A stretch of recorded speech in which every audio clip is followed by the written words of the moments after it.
Bienvenue à tous et à toutes sur l'heure numéro 9 du programme de rentrée 2021 d'Elaïs.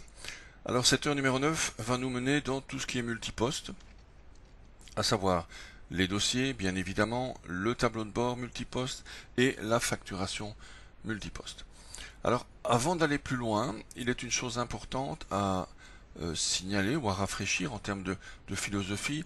Ici je vais ouvrir un PowerPoint où nous avons ici maintenant sous les yeux une image de la fiche d'un dossier à gauche avec la fiche du poste d'un dossier.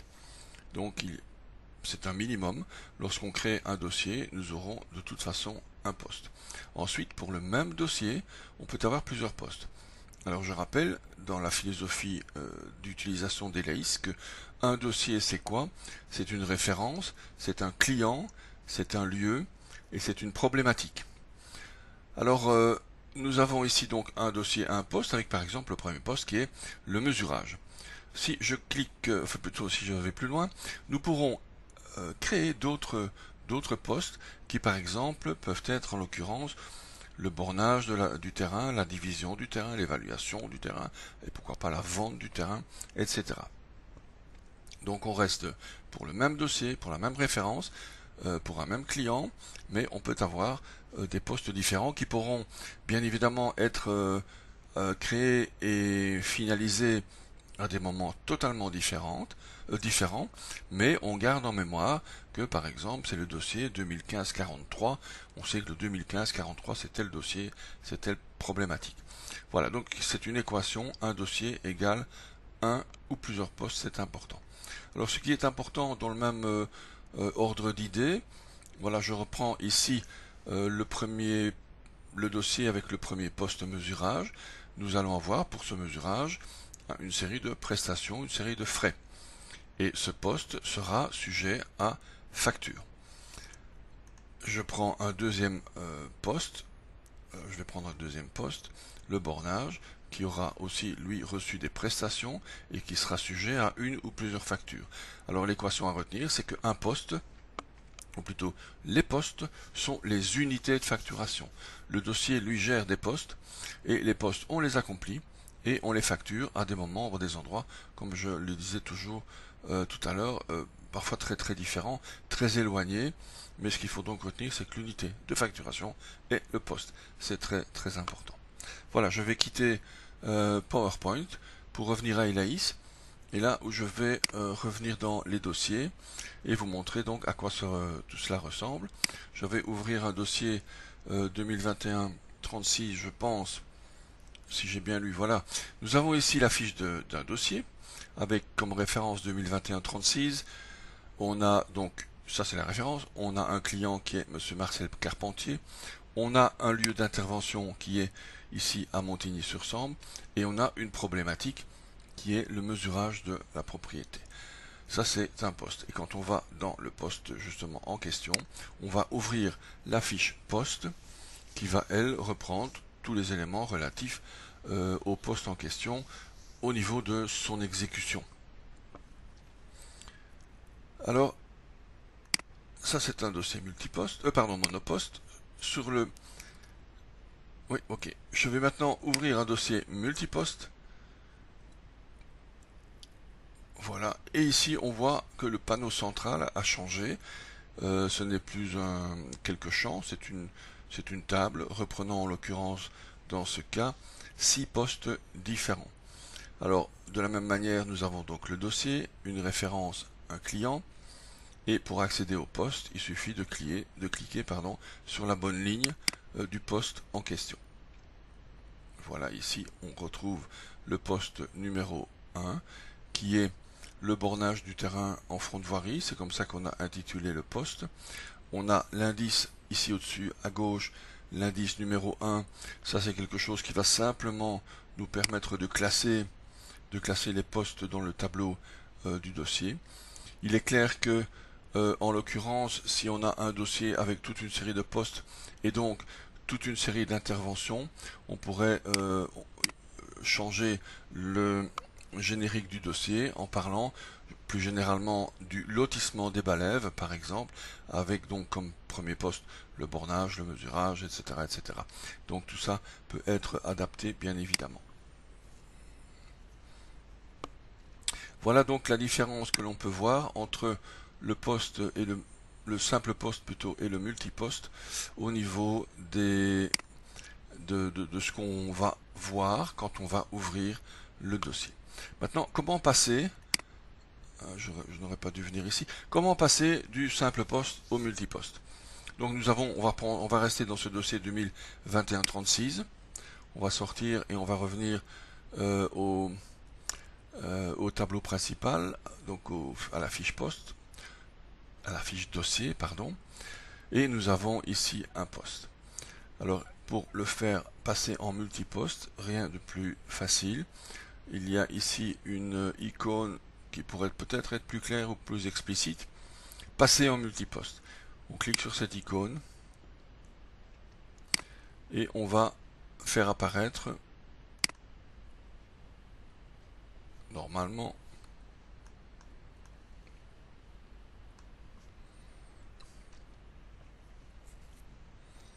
on va faire un break apparemment. Je reviens à la liste des dossiers. Je vais reprendre maintenant le dossier 2021-0036, donc le tout premier en haut à gauche de la liste. J'ouvre le dossier et je m'aperçois simplement en voyant le panneau central que c'est un dossier monoposte. En cliquant sur le bouton poste, on a donc bien sûr le détail du poste. Je vais faire passer ce dossier en multiposte. Alors pour ce faire, je reste au niveau de la fiche dossier et je trouve ici une icône passer en multiposte. Donc on peut imaginer ici on a mis document d'un dossier qu'on puisse faire sur un autre dossier, n'importe source de ce même dossier, une autre intervention avec toute une série d'autres choses. Voulez-vous transformer ce dossier en dossier multiposte? Oui. Et là apparaît sur la même ligne que le bouton sur lequel je viens d'appuyer toute une série de choses, garder les intervenants, garder les responsables, etc. On va garder tout et on va appuyer donc sur la validation. On peut ici directement par exemple demander 2 postes en plus et nous allons valider ces 2 postes. Voilà, vous allez transformer ce dossier en multiposte, 3 dossiers. Voulez-vous continuer? Alors on va pour l'instant garder le même générique et on va donc créer 2 autres postes avec strictement le même générique que le premier. Voilà, le tableau central a changé, c'est maintenant une table qui peut comporter une infinité de postes, bien évidemment.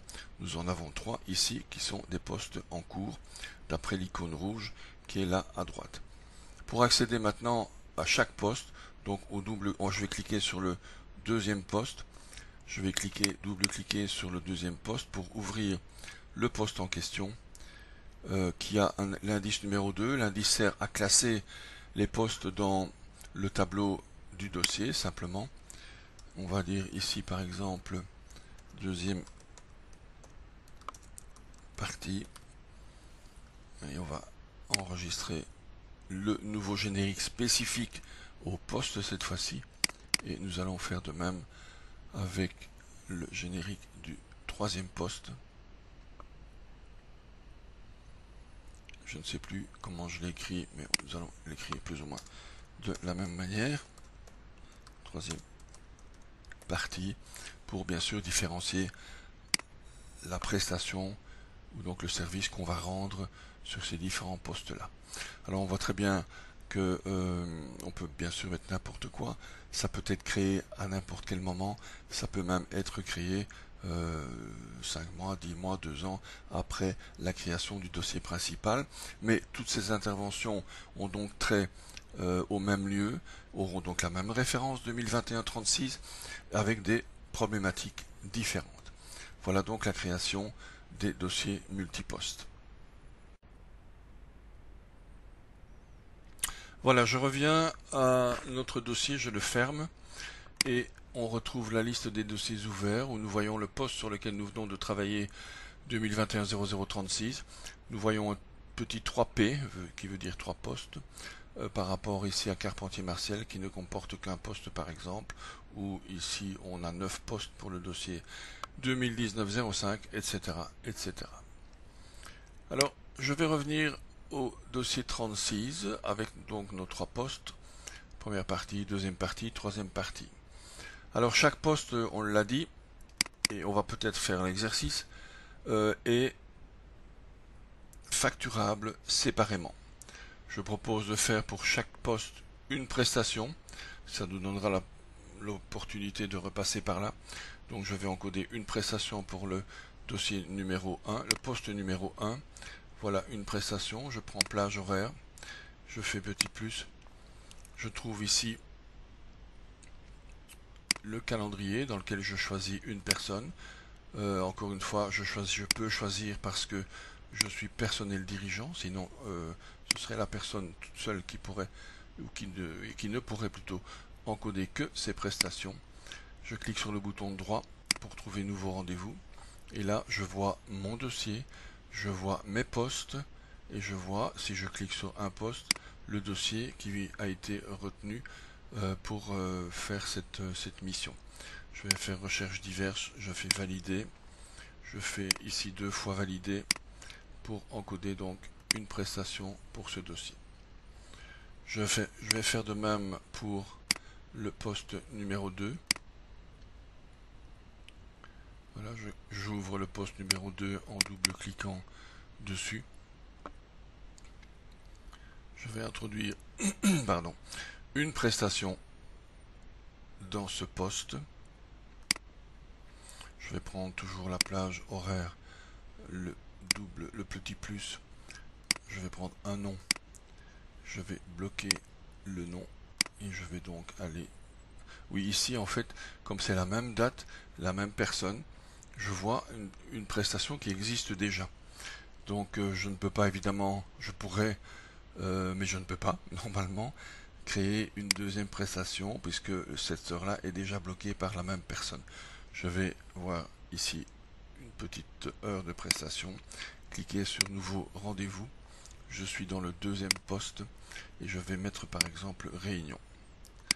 Voilà une réunion pour ce poste-là. Je vais valider et je vais aller encoder définitivement une prestation pour le troisième poste. Voilà, je sors du poste numéro 2, je vais dans le poste numéro 3. Et je vais faire exactement la même chose, aller encoder une prestation. Je vais cliquer donc sur le mot prestation. Je ne vais pas ici m'encombrer d'aller encoder des frais. Je crois que c'est superflu pour l'exemple. Plage horaire, plus. Je vais choisir une personne et je vais bloquer. Voilà, ici je retrouve 2 prestations qui ont déjà été effectuées. Donc je vais prendre quelque chose, une plage qui est libre. Je vais aller voilà, jusqu'à 18 h, créer une autre prestation. Je vais faire nouveau rendez-vous. Je suis dans le troisième poste et je vais faire la rédaction d'un rapport par exemple. Voilà, je vais cliquer sur valider. Je valide et j'encode cette prestation. Voilà, on a ici encodé simplement une prestation pour chaque poste. Ceci pour nous amener, et c'est ce que je voulais arriver à faire évidemment, d'une part au tableau de bord multiposte et d'autre part à la facturation multiposte. Alors je pourrais comme n'importe quel autre dossier, je vais réouvrir par exemple le dossier, le premier poste du dossier. Je vais avoir donc document d'un dossier, première partie. Je pourrais par ici et par l'intermédiaire du tableau de bord aller facturer cette prestation. Voilà, j'ouvre le tableau de bord. Je suis dans le tableau de bord, je clique sur prestation et là je vois que j'ai 660 € de potentiellement facturable. Si je fais la même chose, bien évidemment, avec un autre poste, je vais avoir des choses bien sûr différentes. Je le fais ici à dessein pour montrer que c'est toujours l'unité poste ou le poste qui est l'unité de facturation. Ici pour le tableau de bord du poste numéro donc 3, prestations, je vais avoir voilà 180,08 € à facturer éventuellement. Donc je pourrais faire ça à partir d'ici, de manière très classique, en cliquant sur facturation totale par exemple et en allant aller créer créer une facture. Maintenant, ça pourrait se faire par exemple si les 3 postes auraient été faits à des périodes, oh là j'ai été trop vite, à des périodes différentes. Le premier poste l'année dernière, puis le deuxième poste on nous a rappelé il y a quelques mois, et aujourd'hui on s'occupe de la troisième partie du dossier. Alors éventuellement les deux premiers postes auraient pu être facturés en leur temps, début de l'année, milieu de l'année, etc. Par contre, on pourrait, c'est imaginable, créer plusieurs postes à faire en même temps, dans la même période de temps, mais le client nous a demandé, pour des raisons de management interne chez lui, attention, vous allez mesurer, je vais parler carrière par exemple, vous allez mesurer les fronts, et puis vous allez mesurer les installations, et puis vous allez mesurer les stocks. Et il m'a dit attention, faites-moi des factures différentes. C'est aussi une autre façon de gérer le dossier et d'imputer en fonction donc du poste en question, d'imputer les prestations sur tel ou tel poste. Donc on peut imaginer dans ce cas-là, et je reprends le cas de la carrière, d'une part ce sont des factures différentes, soit on peut faire une facture par poste, comme on l'a déjà vu, soit on peut créer une seule facture regroupant les 3 postes. Alors on va cliquer ici sur un nouveau bouton qui est le tableau de bord du dossier. Sous-entendu, tableau de bord multiposte. Si je clique sur ce bouton, nous allons arriver dans un tableau de bord légèrement différent de celui qu'on connaît, où on va retrouver pour le dossier, voilà, on va nous dire ici, on a quelques éléments chiffrés, on a le statut du dossier, il est ouvert, on a un nombre de postes 3, on a 3 prestations en régie pour l'ensemble des postes, etc. Ce sont des choses qui sont peut-être superflues, peut-être intéressantes, à voir, chacun verra. Alors, liste des postes non facturés. On a des onglets ici, info générale, liste des postes non facturés, la facturation multiposte et la liste des factures du dossier. Si je clique sur liste des postes non facturés, mais évidemment, on va retrouver nos 3 postes qui ne sont pas, pour l'heure, en tout cas, facturés. Alors, soit je facture, on va facturer tous les postes, pourquoi pas. Là, il suffira de les sélectionner, ou on fait sélection tous ici en dessous. Voilà, on sélectionne les 3 postes. On clique sur la facturation, et là, on va retrouver, prêt à être facturé, l'ensemble des prestations des 3 postes. Quand on est content, liste des factures du dossier, il n'y en a pas encore, bien évidemment. Et quand on est content sur les postes à facturer, 1, 2, 3, on peut générer la facture pour ces 3 postes. Je vais générer donc cette facture. Voulez-vous créer une nouvelle facture reprenant l'entièreté de ces 3 postes? Et on va voir se générer la facture. En fait, ici, elle est créée. Et elle reste à finaliser dans le module finance et dans le menu encodage à finaliser. Voilà, je vais fermer le dossier, je n'en ai plus besoin, et je vais donc aller dans finance où la facture m'attend dans les documents ou les factures à finaliser.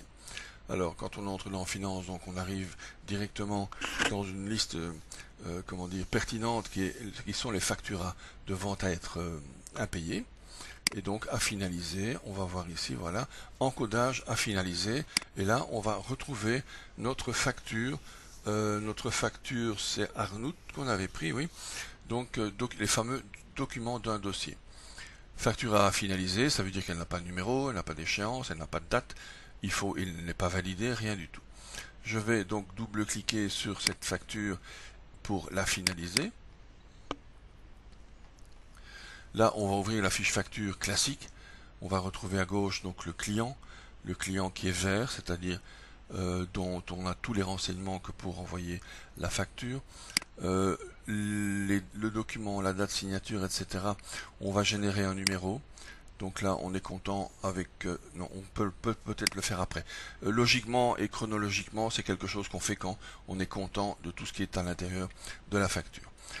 définition des montants. Et là, on va retrouver nos trois postes, nos trois postes avec les totaux. Et s'il y avait des frais, les frais seraient là aussi, bien évidemment.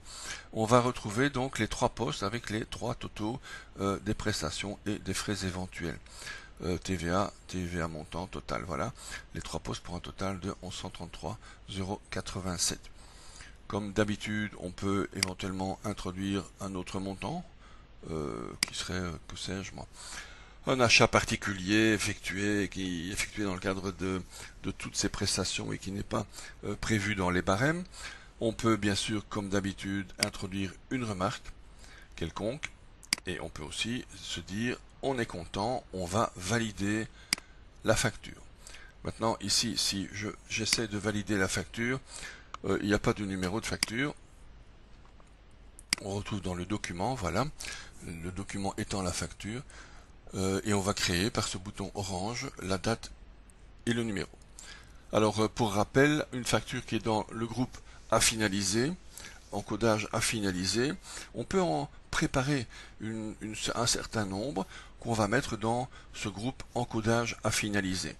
Et puis à la fin de la semaine, à la fin du mois, à la fin de tout ce qu'on veut, une personne éventuellement va venir s'occuper d'Elaïs et va aller voir ce qui serait logique de faire, c'est que par exemple le gérant finalise les dossiers, finalise les prestations, ajuste éventuellement les prestations, et puis quand c'est fini, il les met dans les factures à finaliser. Et là, ici par exemple, au bout de la semaine ou du mois, on va trouver une dizaine de factures à finaliser, qu'une autre personne, comme le secrétariat par exemple, viendra trouver et viendra finaliser. Donc je réouvre la facture Arnout qui doit être finalisée et pour laquelle manque encore le numéro et la date. Je vais cliquer sur le numéro orange. Et là, je vais créer, voilà, un numéro 203, la date le 23 du 11. On a maintenant une échéance. Les 60 jours fin de mois ont été déclarés dans le cadre de la fiche du client. Les montants, on a été voir, c'est OK. Maintenant, il suffit de finaliser la facture en validant dans l'onglet validation. Je valide la facture. Si je parviens à switcher ce contrôle, cette coche, ça veut dire que Elaïs a été contrôlé toute une série de choses et on a suffisamment que pour envoyer la facture. Si maintenant je clique sur l'impression ou la prévisualisation de la facture, on va voir pour la facture originale ici que la facture est exempte ah oui, TVA client, on n'a pas la TVA client. Donc là, il y a encore quelque chose, mais bon, on peut imaginer que la TVA client est correcte, on va pas se bloquer à ça, quoique on peut toujours retourner de l'autre côté pour éventuellement corriger cet état de choses. Voilà, on peut arrêter ça, on va sortir du groupe de la facture à finaliser, on va sauver éventuellement tout ce qu'il faut sauver, on ne va pas confirmer la validation puisque il manque quelque chose et on va plutôt retourner dans contact et on va chercher Madame Arnout en l'occurrence, je crois que c'est Isabelle, voilà, on a 6 contacts et on retrouve ici Isabelle Arnout. On va ouvrir la fiche contact et effectivement ici on a une fiche contact dont la TVA n'a pas été contrôlée. Donc ici si c'est une personne physique, on va mettre aucun numéro de TVA et c'est fini pour elle et on va donc valider ce numéro de TVA et la fiche client au passage. Si je retourne maintenant dans les finances et dans les factures à finaliser, on va retrouver donc cette facture qui n'attend plus que ça, n'attend plus qu'un numéro de TVA. Si on passe maintenant à la prévisualisation, on va voir en fait qu'elle n'a pas besoin de numéro de TVA puisqu'on a décrété dans la fiche du contact que Madame Arnout n'avait pas de TVA. Donc maintenant la facture est imprimable, elle est envoyable au client car d'une part elle est validée et d'autre part elle ne présente plus aucune remarque en rouge. Donc maintenant je vais la valider. Je vais la valider, c'est déjà fait. Et comme j'ai été voir la facture, et ça c'est tout nouveau, j'ai été voir la facture en prévisualisation et j'ai vu qu'elle était strictement correcte.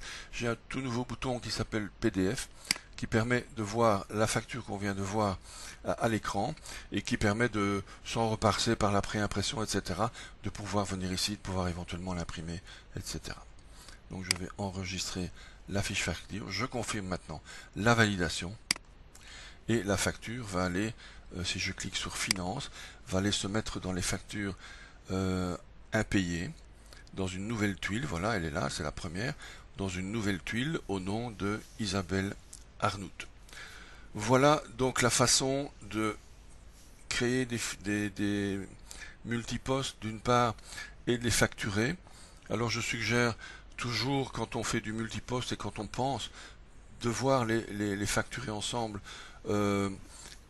Ça doit être des dossiers qui sont pas très compliqués, où les postes en soi ne présentent pas trop de difficultés. Ça, c'est une première remarque. Une deuxième remarque et qu'il est bon de connaître, je vais revenir sur la facture de Madame Arnout ici. Nous avons dans la définition des montants, et il est marqué en petit en rouge au-dessus du tableau, 8 lignes maximum, ce qui est la limite également de la facturation multiposte. Donc on peut facturer 8 postes à la fois, ce qui en soi, à mon avis, donne pas mal de possibilités. Voilà la facturation multiposte. N'oubliez pas de noter, comme à l'habitude, vos questions. Il y aura régulièrement des séances de questions-réponses, et notamment les premières seront parties de l'heure numéro 12 et 13, qui sont prévues, 2 heures qui sont prévues au mois de décembre. Voilà, je vous souhaite une excellente fin de journée, et à bientôt.